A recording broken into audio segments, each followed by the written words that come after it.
अस्सलाम वालेकुम मतिउल्लाह जान MJ TV। आज सुप्रीम कोर्ट ऑफ पाकिस्तान में आइन के आर्टिकल 19 आज़ादी राय के हवाले से सुप्रीम कोर्ट ने एक सुओ मोटो नोटिस लिया। वजह यह थी कि वफाकी हुकूमत ने एक JIT जॉइंट इन्वेस्टिगेशन टीम बनाई जिसमें खुफिया दारों के नुमाइंदे भी शामिल थे और FIA की सरबराही में क़यादत में ये टीम बनाई गई थी। उन सोशल मीडिया एक्टिविस्ट और सहाफ़ियों के ख़िलाफ़ जो बज़ाहिर चीफ़ जस्टिस काजी फ़ाइज़ ईसा पे तनकीद कर रहे थे, ज़ाती हमले भी कर रहे थे मुबैना तौर पे, और उसके अलावा जो सुप्रीम कोर्ट का फ़ैसला था तहरीक इंसाफ के बल्ले के निशान के हवाले से, उस पर शदीद रद्द-ए-अमल और तनकीद भी सोशल मीडिया को देखने को मिल रही थी। तो आज के सुओ मोटो नोटिस से की वजह एक ये भी बनी कि जो सुप्रीम कोर्ट का press association of supreme court है, जो अदालती रिपोर्टर हैं, कोर्ट के रिपोर्टर, वो और Islamabad high court journalist association, वो उन दोनों ने एक प्रेस रिलीज़ जारी की कल की तारीख में और कहा कि हुकूमत को JIT का जो नोटिफिकेशन है वो और जो नोटिस जारी किए गए थे मुख्तलिफ़ सहाफ़ियों को और सोशल मीडिया एक्टिविस्ट को, उन सहाफ़ियों को नोटिस जारी करने के हवाले से दोनों कोर्ट रिपोर्टर्स की तंजीमों ने उसकी मज़म्मत की थी और FIA और हुकूमत से कहा था ये नोटिस वापस लिए जाएं। इन नोटिस में मेरा नाम भी शामिल था। सोशल मीडिया के ऊपर ही मुझे मालूम हुआ कि मुझे भी नोटिस मिला है, मतिउल्लाह जान MJ TV को, और दूसरे प्रोमिनेंट जो सहाफ़ी हैं उनको भी नोटिस जारी किए गए थे, जिनमें इस्लामाबाद हाई कोर्ट के साकिब बशीर भी शामिल थे और एहतशाम कियानी भी शामिल थे। ये दोनों आज मेरे प्रोग्राम के मेहमान भी हैं। तो उन नोटिस के मिलने के बाद आज चीफ़ जस्टिस काजी फ़ाइज़ ईसा ने सुप्रीम कोर्ट की 3 रुकनी कमेटी ने सुओ मोटो नोटिस लेते हुए आज तलब किया था FIA के हुक्काम को, अटॉर्नी जनरल को। तो आज ये तवक्को थी कि शायद जहाँ तक आज़ादी राय का ताल्लुक़ है या आर्टिकल 19 का ताल्लुक़ है, तो उस हद तक आज ये नोटिस शायद वापस होंगे या जो JIT की तश्कील हैं उसके ऊपर सुप्रीम कोर्ट जो है कोई हुक्म सादर करेगी। मगर आज की जितनी भी कार्रवाई हुई उसमें चीफ़ जस्टिस काजी फ़ाइज़ ईसा और दीगर जो 2 मौजूद जजेस थे, जस्टिस मोहम्मद अली मज़हर और जस्टिस मुसर्रत हिलाली, उनकी तरफ से जो माजी में सहाफ़ियों को हरासा करने के हवाले से एक दरख्वास्त दायर की गई थी अब्दुल क़य्यूम सदीकी सहाफ़ी के तरफ से और चंद दीगर सहाफ़ियों की तरफ से, उस दरख्वास्त को समाअत के लिए मुकर्रर किया गया था। और उसके अलावा ये जो नोटिस हैं इसके ऊपर सुओ मोटो वाली मामले को भी फ़िक्स किया गया था हीयरिंग के लिए। तो आज चीफ़ जस्टिस ने सहाफ़ियों के साथ जो माजी में होता रहा, असद तूर का ज़िक्र आया, उनके घर पे तशद्दुद किया गया था। आमिर मीर जो इस वक्त पंजाब हुकूमत में निगरान वज़ीर भी हैं, और इमरान शफ़क़त जो इस वक्त सीनियर जर्नलिस्ट और तज्ज़ियाकार हैं, और उसके अलावा अब्सार आलम का भी ज़िक्र आया। और मेरे से भी मालूम किया गया कि आपके अगवा के केस का क्या हुआ, जिस पे मैंने अदालत को बताया कि 2-3 साल से कुछ भी नहीं हुआ और पुलिस ने कोई इन्वेस्टिगेशन नहीं की। बहरहाल अच्छी बात है, चीफ़ जस्टिस काजी फ़ाइज़ ईसा ने अपने तहरीरी हुक्म में पुलिस को बड़ा दबाया और बड़ा उनकी सरजश की और कहा कि आप लोग ने क्यों नहीं इस हवाले से कोई अपडेट दे रहे। बल्कि पुलिस क्या थी, अटॉर्नी जनरल से उन्होंने कहा कि वफाकी हुकूमत को ये जितनी भी FIR कटी हैं इन वाक़यात के हवाले से, उस पर पेशरफ्त दिखानी चाहिए। ये सब कुछ होने के बाद फिर चीफ़ जस्टिस ने अटॉर्नी जनरल से कहा कि आप अंडरटेकिंग दें कि किसी भी सहाफ़ी के ख़िलाफ़ किसी किस्म की कोई ऐसी कार्रवाई नहीं की जाएगी जिससे उससे उसकी आज़ादी राय मुतासर हो। और चीफ़ जस्टिस ने यह भी कहा कि तनकीद से हमें डर नहीं लगता, हम पे ज़रूर तनकीद करें, फेयर कमेंट करें या इवन अनफेयर भी करें और सख्त से सख्त ज़ुबान भी इस्तेमाल करें, मगर ज़ाहिर बात है उन्होंने कहा कि गालियों की इजाज़त नहीं होनी चाहिए। और अगर अटॉर्नी जनरल इस बात को यकीनी बनाएं कि सख्त से सख्त तनकीद भी अगर मेरे पे हुई है या सुप्रीम कोर्ट के किसी फ़ैसले पे हुई है, तो उस पर भी सहाफ़ियों को तंग नहीं किया जाना चाहिए। मगर हुआ क्या? हुआ ये कि at the end of the day attorney general से कहा गया कि वो press association of supreme court से मिलें, Islamabad high court journalist association के जो नुमाइंदे हैं उनसे मिलें। तो उन नुमाइंदों से भी जो है उनकी अटॉर्नी जनरल की बाद में मुलाकात हो गई। ये मामला अब कल तक चला गया है और आज की जितनी भी कार्रवाई है उसके ऊपर हम बात करेंगे। मेरे साथ मौजूद हैं हसनात मलिक, एक्सप्रेस ट्रिब्यून से सीनियर कोर्ट रिपोर्टर हैं और तज्ज़ियाकार हैं, इनको नोटिस नहीं मिला। साकिब बशीर ये भी सीनियर जर्नलिस्ट हैं और इस्लामाबाद हाई कोर्ट के रिपोर्टिंग के रूए रवा हैं, इनको नोटिस मिल चुका है। एहतशाम कियानी साहब ये भी जो है सीनियर जर्नलिस्ट हैं, इस्लामाबाद हाई कोर्ट को कवर करते हैं, इनको भी नोटिस मिल चुका है। और सोहेल रशीद साहब भी जो हैं अब सुप्रीम कोर्ट कवर कर रहे हैं, सीनियर जर्नलिस्ट हैं, इनको भी नोटिस मिल चुका है। तो रास्ते में नोटिस अभी मुझे कहीं पहुंचा अभी रास्ते में है जी। बहरहाल हम सारे भी रास्ते में ही हैं। तो सबसे पहले तो हसनात मलिक से हम पूछेंगे।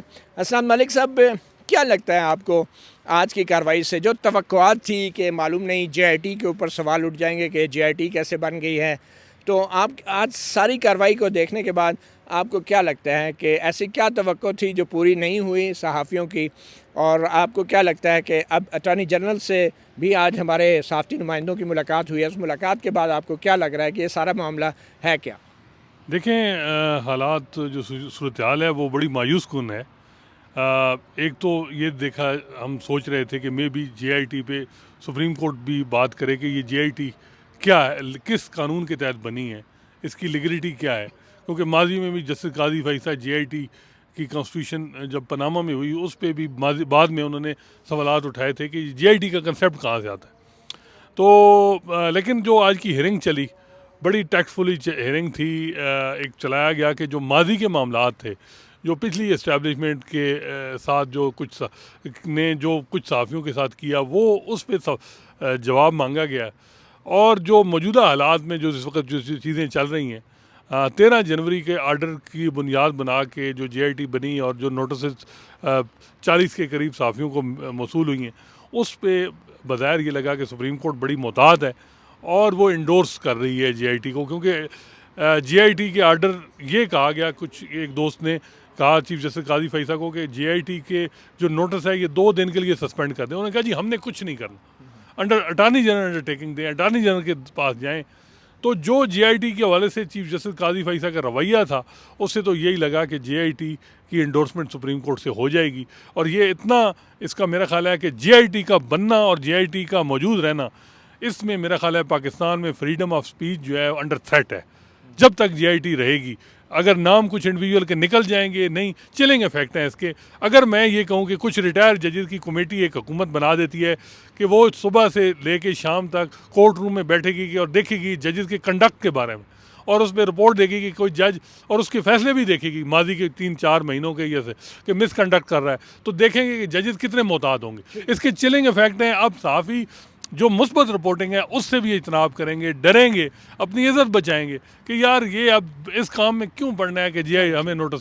साकिब बशीर साहब, आपको क्या लगता है चीफ जस्टिस काजी फैसला ने बकौल हसनात मलिक के एक चिलिंग इफेक्ट क्रिएट किया है और लग रहा है कि वो JIT को सपोर्ट कर रहे हैं और वो सारे मामलात जो हैं हुकूमत की कोर्ट में गेंद वो फेंक रहे हैं? तो आपको क्या लगा आज की कार्रवाई को देख के? एक तो ये है कि चिलिंग इफ़ेक्ट्स तो यकीनी तौर पर हैं। उसकी वजह ये है कि अगर आप किसी को ये कहते हैं कि आप जाएं, पेश हों, जवाब दें, और जिसने तनकीद की है, और बेशक हाश तनकीद क्यों ना हो, वो उन्होंने कहा है कि उसको आप बाहर निकाल दें। अब मसला ये है कि माजी में भी हमने देखा है कि जब ये पीका शीका आया हुआ था तो उस वक़्त ये सारा कुछ FIA साइबर क्राइम विंग के पास था। तो बहुत आगे जाकर ये तय होता था कि नहीं ये तो केस बनता ही नहीं था। मतलब बंदे के खिलाफ नोटिस हुआ, वो पेशी हुई, फिर अदालतें लगीं, अदालत ने हरासमेंट फुल होने के बाद तो जी तो ये चीज़ उन पे छोड़ देना कि ये तनकीद है या तज़हीक है। फ़र्ज़ करें मैंने एक ट्वीट किया है या मेरे किसी कोलीग ने ट्वीट किया है, कोर्ट रिपोर्टर्स हैं या सहाफ़ी हैं, कोई भी आम शहरी भी है, तो वो ये समझ रहा है कि ये अल्फाज जो है वो तनकीद में आते हैं। मैं ज़ाती तौर पर अगर कहूँ, मैं कहूँगा मैं ये तनकीद में आते हैं, वो कहें नहीं ये तो तज़हीक में आते हैं। तो ये डिटरमिन कैसे होगा? असिस्टेंट डायरेक्टर करेगा ग्रेड 17 का सरकारी मुलाजम FIA वाला। ये डिटरमिन, मेरा ख्याल है ये बात जो हसनात मलिक साहब कर रहे हैं, अमजद को भी ये कर रहे थे कि ये जो बात हुई है, सस्पेंशन भी नहीं हुई और इस तरह की चीज़ें, ये जो मोर है ये निचली अदालतों पर भी असरअंदाज होगी कि ये बड़ा एक अजीब सी सिचुएशन बन जाएगी। और मेरा ये ख्याल है कि चीफ जस्टिस काजी फाइज़ ईसा जो JIT के हवाले से JIT का क्या कहाँ पे लिखा हुआ है कि जेआईटी का कोई तस्वर मौजूद है? एक चीज़ वो माजी में सवाल उठाते रहे। जी, और दूसरी चीज़ वो मेरा ख्याल ये है कि अभी रिसेंटली मैं आपको एक जजमेंट देता हूँ कि यहाँ एफआईए की कोर्ट जो है इस्लामाबाद की स्पेशल कोर्ट है, उनके पास ब्यूरो चीफ हैं एबीएन न्यूज़ के खालिद जमील साहब का केस लगा हुआ था। अच्छा, उनको खालिद जमील साहब को एफआईए उठाया, एफआईए ने प्रोड्यूस किया, 2-3 दिन का रिमांड मिला, फिर जेल चले गए। तकरीबन 10 दिनों के बाद उनको ज़मानत मिली। उन्हें ज़मानत के बाद उनका ट्रायल शुरू हो गया। ट्रायल के दौरान ही उन्होंने ना उनकी डाल दी एक्विटल कि ये केस बनते ही नहीं है। अच्छा, जज साहब ने उनकी एक्विटल की दरख्वास्त एक्सेप्ट कर ली। किस बुनियाद पर की? उन्होंने कहा कि आपने इनके खिलाफ जो एफआईआर काटी है, उसमें आप ये कह रहे हैं कि जो जुडिशरी है उसको मलायन करने की इन्होंने कोशिश की है थ्रू अपने ट्विटर हैंडल के। तो उन्होंने कहा कि वो मलायन होना या ना होना, उन्होंने अपना फिर वजाहत की कि नहीं, अदलिया जो है इन चीज़ों से बिल्कुल अफेक्ट नहीं होता और हमारा अवाम का हम पर बड़ा एतमाद है। लेकिन उसमें बताने वाली बात यह है, उन्होंने कहा कि कोई जुडिशल ऑफिसर इनडायरेक्टली या डायरेक्टली उसने कोई एफआईए को कंप्लेन नहीं की कि वो कंप्लेनेंट नहीं है कि जनाब मलायन किया गया है। तो इस बुनियाद पर उन्होंने कहा कि हम इनके खिलाफ जो कंप्लेंट है उसको डिस्चार्ज कर रहे हैं, इनको एक्विटल दे रहे हैं। तो ये एफआईए की स्पेशल कोर्ट का इस्लामाबाद का 2 महीने पहले का फैसला है। यानी कि अब्दुल वहीद डोगर जैसे जब जस्टिस फाइज ईसा के खिलाफ कंप्लेंट करें तो उस पर कंप्लेंट पे तो एतराज़ उठाए जा सकते हैं कि ये अदलिया अपने मामलात खुद देखें, मगर जब कोई और शहरी जो है सहाफ़ियों के ख़िलाफ़ कंप्लेंट करें अदलिया के बिहाफ पे, तो उसके ऊपर फिर जो जेआईटी के सामने पेश हो जाएं जी, जाके इंक्वायरी का जवाब दें। जी बिल्कुल, मेरा ये ख्याल है कि अगर आप ये इस तरह आनियाँ जानियाँ जो है ना, ये बुनियादी तौर पर यही तो वो होती है, हरासमेंट होती है ना। आप अपने काम के, मैं अपना बता देता हूँ आपको, इन्होंने नोटिस किया है। आज मैंने बड़े अहम केस में अडियाला जेल जाना था, साइफर केस में। तो अगर ये नोटिस ना होता, आज की ये हेयरिंग ना होती, तो मैं वहाँ पे होता, मैं अपनी उस पे होता। तो वो असर तो हो गया ना। अब नेक्स्ट बुलाएं, एक दफ़ा बुलाएं, दूसरी दफ़ा बुलाएं, तो ये एक हरासमेंट का ये एक तरीक़ाकार तो मौजूद है ना। तो मेरा ये ख्याल है कि इसके बहुत गहरे असरात होंगे। और ख़ास तौर पर 13 जनवरी की जो जजमेंट है वो एक पब्लिक प्रॉपर्टी हो गई थी, उस पर अगर कोई क्रिटिसिज्म है, मेरा ये ख्याल है कि अगर आप चेक्स लगाएंगे इस किस्म के, जेआईटी बनेगी और वो सुप्रीम कोर्ट के कंधे पे रख के आगे चलेगी, तो आने वाले दिनों में ये हमें असरात नज़र आएंगे कि फिर लोग ये कहेंगे कि हो सकता है मैं कुछ तनकीद कर रहा हूँ, अगला तज़ीक समझ आए तो फिर क्या बनेगा। वैसे एहतशाम क्यारी साहब, आपको भी नोटिस मिला है, चीफ जस्टिस काजी फाइज ईसा ने बातें तो बहुत अच्छी अच्छी की हैं, बड़े अच्छे अच्छे रिमार्क्स दिए हैं कि हम पे बेशक तनकीद करें, सख्त से सख्त बातें भी करें, तो कोई इसमें हमें फ़र्क नहीं पड़ता, मगर एंड पे किया क्या है आपके ख्याल में चीफ जस्टिस काजी फाइज ईसा ने? देखिए मतीउल्लाह जान साहब, जो एक्सपेक्ट किया जा रहा था वो तो नहीं मिला। बार बार ये उनसे इस्तदा की गई, वकला ने इस्तदा की, हमारे साफ़ती जो नुमाइंदे हैं उन्होंने कहा कि आप नोटिस सस्पेंड कर दें। तो उस पे उन्होंने कहा कि नोटिस सस्पेंड नहीं करेंगे क्योंकि हमारे सामने वो नोटिस हैं नहीं। लेकिन प्रॉब्लम ये है कि जब साकिब साहब बिल्कुल ठीक बात करके गए हैं कि जब इस तरह के नोटिस आएंगे और साफ़ियों को आप थ्रेट कर रहे हैं ना कि आप जो बात कर रहे हैं वो बात करें ही ना। चीफ़ जस्टिस काजी फाइज ईसा साहब को जब उन्होंने ये बात कह दी कि ये साफ़ियों की तरफ से भी ये बात सामने आ रही है कि अदलिया का कंधा इस्तेमाल करके फ़ेडरल गवर्नमेंट ये कर रही है, तो उनको ये नोटिस, अब चलें वो उन्होंने कल समात रख लिया लेकिन आज सस्पेंड होने चाहिए थे। अटॉर्नी जनरल साहब को उन्होंने बड़ा वाज़ेह कहा जी कि हमारा आप अगर फ़ायदा सोच रहे हैं और आपने जेआईटी बना दी है तो आपको जेआईटी नहीं बनानी चाहिए थी, आप हमारा फ़ायदा नहीं बल्कि नुकसान कर रहे हैं, क्योंकि अगर तनकीद होती है तो उसी से हम इस्लाह कर सकते हैं, इस्लाह उसी वक्त होगी जब तनकीद होगी। ये सारी बातें करने के बाद उन्होंने कहा कि आप नोटिस विड्रॉ कर लें। लेकिन जब अटॉर्नी जनरल साहब हमारे नुमाइंदों के साथ बैठते हैं तो तब वो कहते हैं कि नोटिस विड्रॉ नहीं हो सकते बल्कि आपको जाकर अपना स्टेटमेंट रिकॉर्ड कराना पड़ेगा। तो ये मामला तो अब दोबारा कल कोर्ट के सामने जाएगा कि अदालत ने ऑर्डर किया कि क्रिटिसिज्म कितना ही हार्श क्यों ना हो, अनफेयर क्यों ना हो। अनफेयर क्या है कि जो क्रिटिसिज्म है वो आपने फैसले पे नहीं बल्कि उससे बियॉन्ड जाके कर दिया, लेकिन क्रिटिसिज्म के ज़ुमरे में आता है। तो आप वाली बात कि वो ग्रेड 17 का अफसर तो उसको डिटरमिन नहीं कर सकता। अदालत के सामने मामला है तो अदालत को इस मामले को ही सेटल करना चाहिए था। और आज चूँकि क्योंकि मैं अपने नोटिस की बात करता हूँ, नोटिस मेरा आज का था, आज तलब किया गया था, लेकिन चूँकि कोर्ट में केस था तो पेश नहीं हो सकता। मैं आपको थोड़ा सा ऐड कर दूँ कि FIA की फुर्तियाँ आप ये देखें कि वैसे तो कोई मैटर हो, कोई पटिशन कोई सहाफ़ी कर दे, जाके शिकायत कर दे कि हमारी करैक्टर असैसिनेशन हो रही है, हमारे ख़िलाफ़ प्रोपेगेंडा हो रहा है, तो उसका पहले तो नोटिस ही नहीं होता, उसके बाद कहीं नोटिस चला जाए तो महीनों लगते हैं।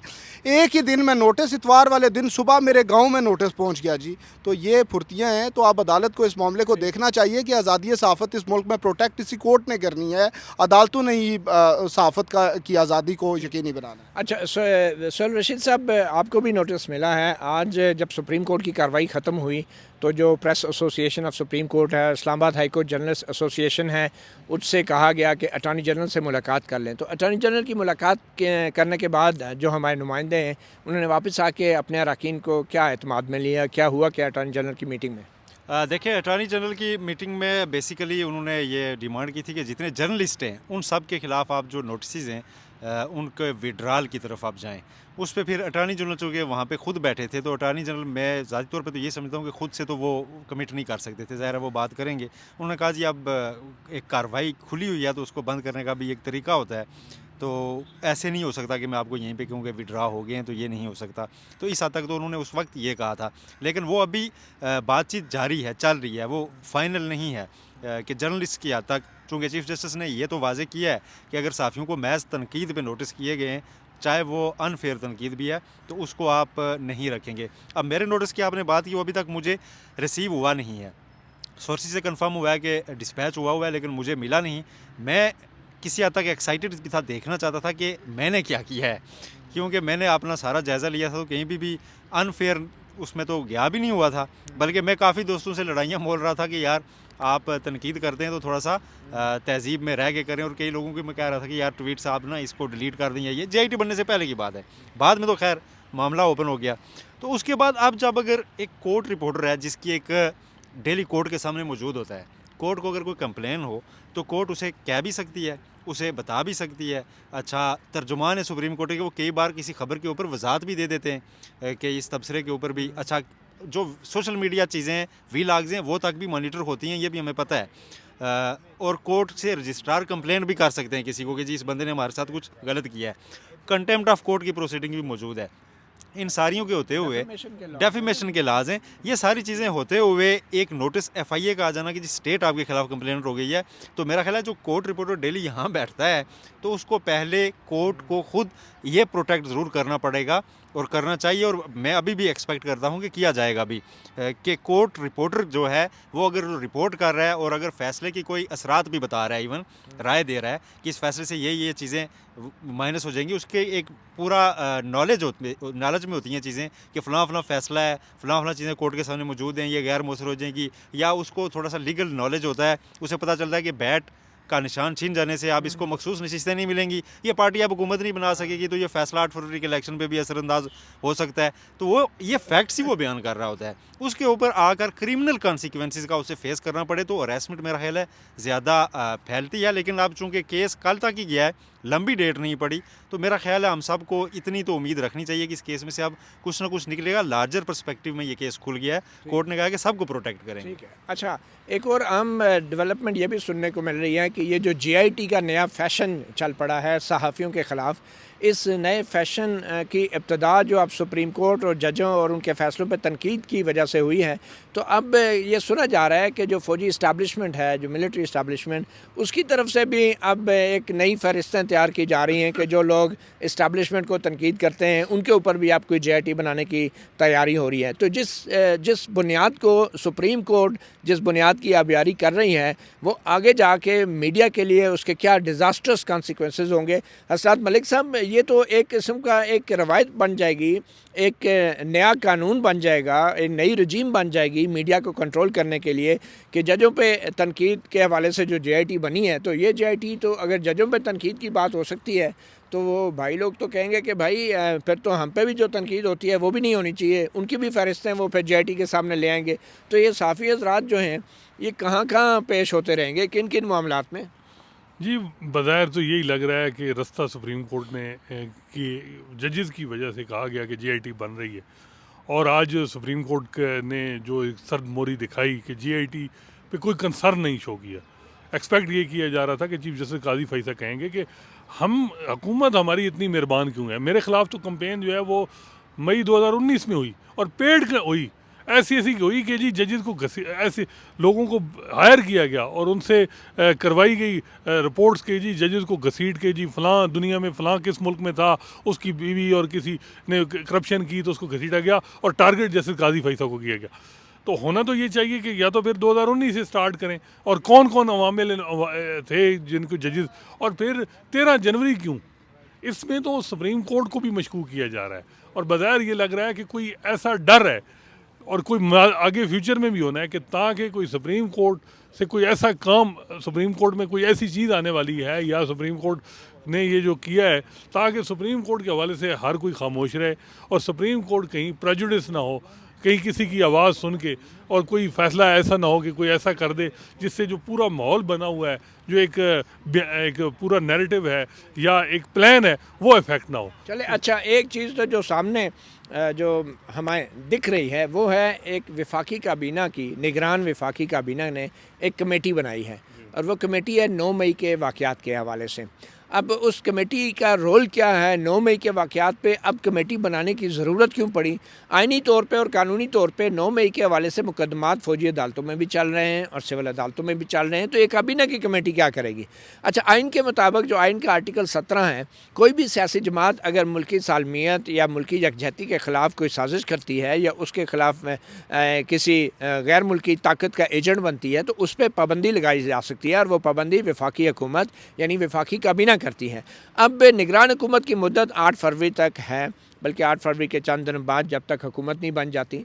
तो क्या ये जो निगरान काबीना है, इलेक्शन से 1 दिन या 2 दिन पहले इसकी जो कमेटी बनाई गई है जिसमें वज़ीर इत्तलात मुर्तज़ा सोलंकी भी मौजूद हैं, क्या ये कमेटी कोई ऐसा ऐलान करने जा रही है, कोई मामला ऐसा आइनी और कानूनी तौर पे, और क्या आर्टिकल 17 के तहत किसी सियासी जमात पे पोलिंग से 1 दिन पहले या 2 दिन पहले पाबंदी का ऐलान लगा कर दिया जाएगा? क्योंकि आइन के तहत जब सियासी जमात पे वफाकी हुकूमत पाबंदी करती है तो 15 दिन का टाइम होता है कि वो 15 दिन के अंदर ये रेफरेंस सुप्रीम कोर्ट में भेजती है और फिर सुप्रीम कोर्ट उसका तय करती है कि क्या ये सियासी जमात पे पाबंदी दुरुस्त है या नहीं। तो क्या मुर्तज़ा सोलंकी की जो कमेटी है वो 15 दिन के जो इलेक्शन से पहले कोई ऐसा ऐलान करेगी और फिर 15 दिन तक मामला सुप्रीम कोर्ट में रहेगा किसी सियासी जमात पे बाकायदा पाबंदी लगाने का, या जब पोलिंग डे पे मकसद हल हो जाएगा, पाबंदी का ऐलान हो जाएगा, एक कन्फ्यूजन तो पैदा हो जाएगी वोटरों के लिए भी और उसके टिकट होल्डर्स के लिए भी और उसके उम्मीदवारों के लिए भी, और बाद में अगर कोई मुंतखब होता है तो आज़ाद उम्मीदवारों के लिए भी कि हम कालादम जमात को ज्वाइन करें या ना करें, और उसके अहदेदारों के ख़िलाफ़ भी कार्रवाई हो सकती है, उस कालादम जमात के बैंक अकाउंट्स के ऊपर भी कार्रवाई हो सकती है।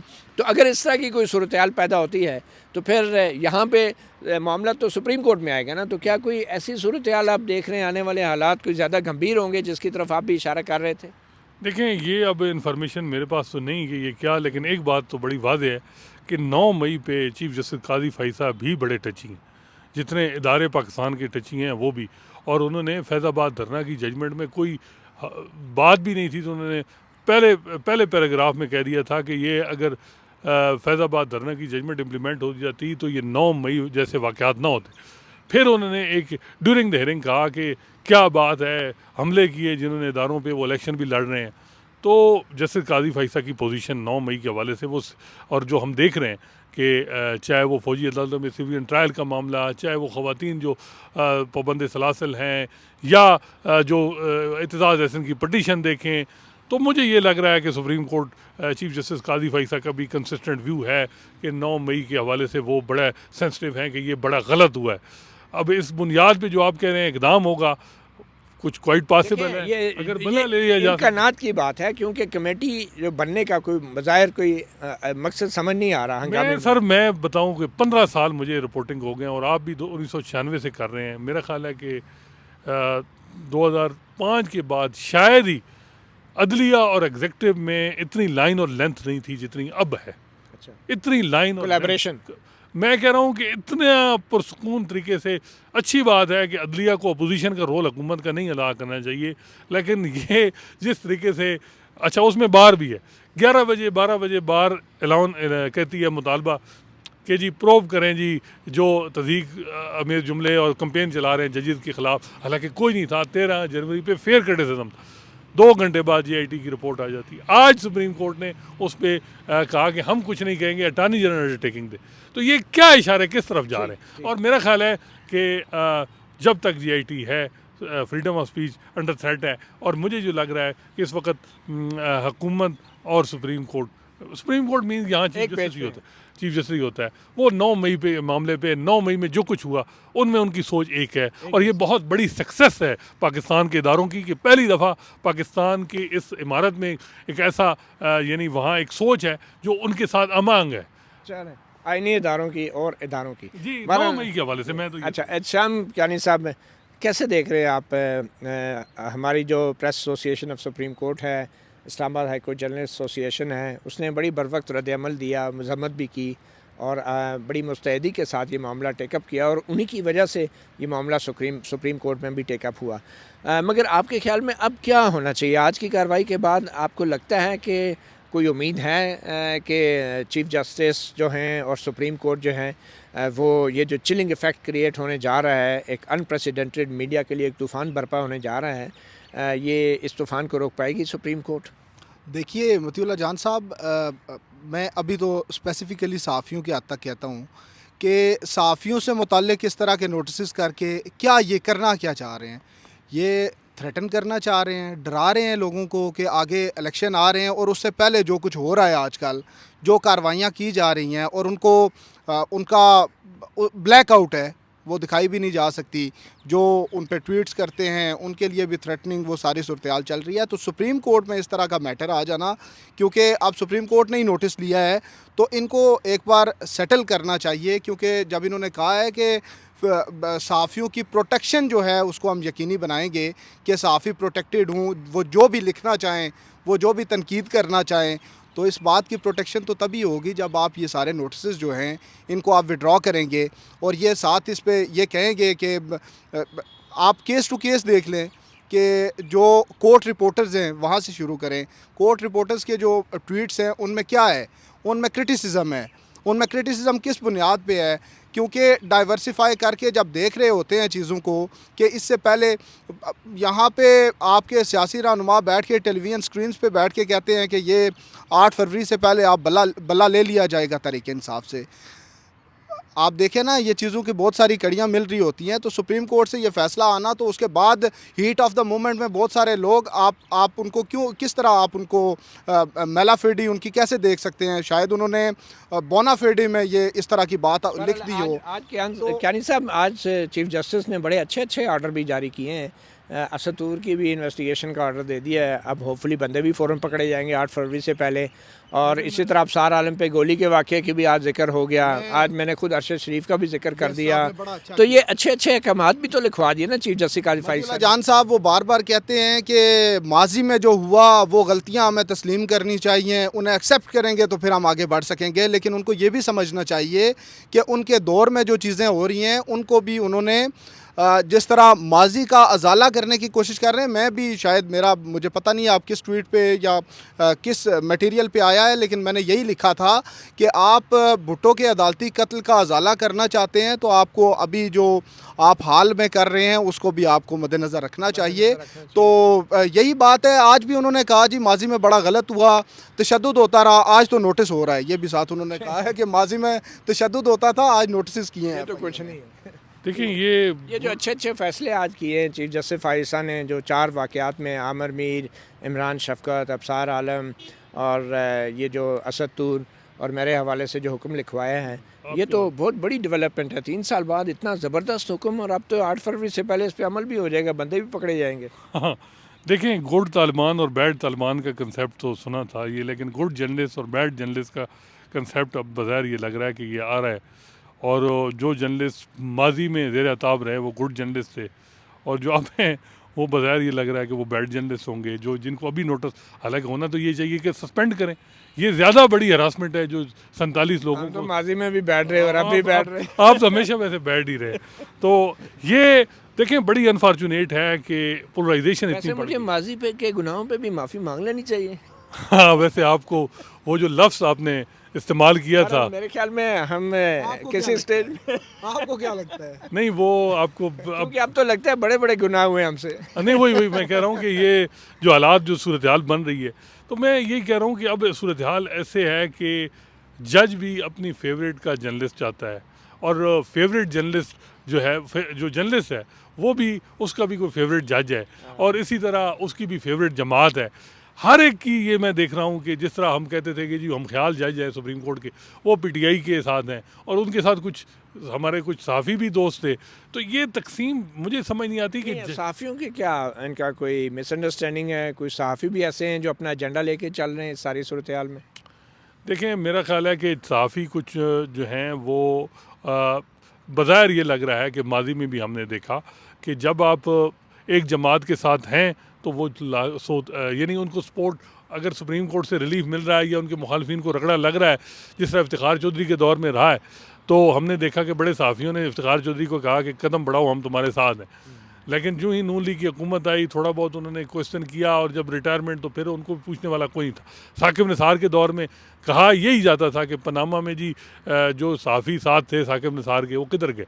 तो ये सहाफ़ी अनफॉर्चुनेटली उनकी भी बायस जो हैं लाइकिंग डिसलाइकिंग, वही मैं कह रहा हूँ कि पोलराइजेशन इतनी बढ़ गई है कि सहाफ़ी भी जो है वो अनफॉर्चुनेटली हर जमात का नैरेटिव, उनके भी मखसूस जमातों का नैरेटिव लेके जाते हैं, जिसका नुकसान फ्रीडम ऑफ स्पीच और लेकिन जो मौजूदा सूरत हाल है कि आपके ख्याल में कुछ ऐसे दोस्त भी हमारे हैं जो ये चाहते हैं कि कुछ लोगों को तो सज़ा मिले और कुछ को ना मिले? देखें, ये बात नहीं होनी चाहिए, लेकिन अनफॉर्चुनेटली इस तरह हो रही है कि अगर जो बंदा, मैं समझता हूँ इस वक्त जेआईटी के क़याम को जस्टिफाई कर रहा है, तो वो समझ रहा है कि वो उसकी कोई पर्सनल ग्रजेस हैं या कुछ मामलात हैं। जेआईटी इटसेल्फ जो है ना, उसके चिलिंग इफेक्ट हैं फ्रीडम ऑफ, और प्रेसिडेंट गलत है। अच्छा ये बताएं, अटॉर्नी जनरल जो अब कहा जा रहा है कि उन्होंने क्या है कि तहरीरी तौर पे हमें गारंटीज़ दी जाएं, ये गारंटीज़ क्या होंगी? कि हम मेरा चीफ तो जस्टिस ख्याल है फाइज कि- साहब पे कोई तनकीद नहीं करेंगे, इलेक्शन में जो कुछ होगा हम आंखें बंद करके रखेंगे, ये गारंटियाँ मांगी जा रही हैं? ये किस किस्म की गारंटी है मेरा तो जो ख्याल है- अटॉर्नी जनरल ऑफिस की तरफ से मांगी जा रही हैं और चीफ जस्टिस के कहने पे ये मीटिंग हो रही है? तो इसको हम क्या समझें? मैं यही कह रहा हूँ कि हमारी जो प्रेस स्टेशन थी, उनको पहले टाइम ही सुबह सवेरे ही कह देना था कि जी ये जो जेआईटी का क़याम है यही गलत है। ये जब तक नहीं है तो हम हमारी जो फ्रीडम ऑफ स्पीच है, फ्रीडम ऑफ प्रेस है, वो अंडर थ्रेट है। हम जेआईटी को नहीं मानते। अब मैं वही कह रहा हूँ कि हुकूमत अगर कल कमेटी 3 रिटायर्ड जजेस की, जिसमें एक आसिफ सईद खोसा हो जाएं, साकिब निसार हो जाएं, अजमत सईद हो जाएं, और चीफ जस्टिस काजी फैसा के बेंच में उनको बिठा दिया जाए कि जी देखें, मॉनिटर करें कि ये कोई मिसकंडक्ट करते हैं कि नहीं, और वो रिपोर्ट दे दें, और उस रिपोर्ट पे प्रेसिडेंशियल रेफरेंस हो जाए, और फिर नीचे। तो मैं वही कह रहा हूँ कि ये जो है ये इसके चिलिंग इफेक्ट हैं। आप एक मॉनिटरिंग के लिए और दबाव डालने के लिए, ताकि जज इन पे एक डंडा रहे जेआईटी का कि अगर कुछ किया तो आपको नोटिस आ जाएगा। तो इसका क्या है, ये हरासमेंट है इटसेल्फ, ये जेआईटी अगर इसका ये रहती है और ये रहे। अब जिस तरह बात है कि मैं वही कह रहा हूँ कि इसमें हमारी तंजीम का मसला था, उनको जेआईटी के क़याम को क्वेश्चन करना चाहिए था कि ये ही हमारी harassment है। आपने तंजीम का जिक्र किया, तो ये Pakistan federal union of journalist media की बहुत बड़ी हमारी बॉडी है, तो उसके रोल को आप कैसे देख रहे हैं इस सारी सूरत हाल में? मती साहब, मेरी बात नहीं हो सकी। एक तो मैंने कोशिश की, लेकिन कुछ फैक्टर्स भी थे जिनकी वजह से शायद मैं उस तरह से बात कर भी नहीं सका। मैं आपसे यहाँ शायद ना बात करना चाहूँ। आप भी उस बॉडी का हिस्सा हैं? मैं प्रेस क्लब की बॉडी का हिस्सा हूँ। तो प्रेस क्लब की आई थी प्रेस रिलीज़, लेकिन उस तरह का रोल नहीं है। अभी मैं उनसे डिस्कस करूँगा इस मामले पे भी। कल के लिए क्या होना चाहिए आपके ख्याल में? जो हमारी तंजीमें हैं उनका क्या हिकमत अमली होनी चाहिए, क्या मौक़िफ़ होना चाहिए?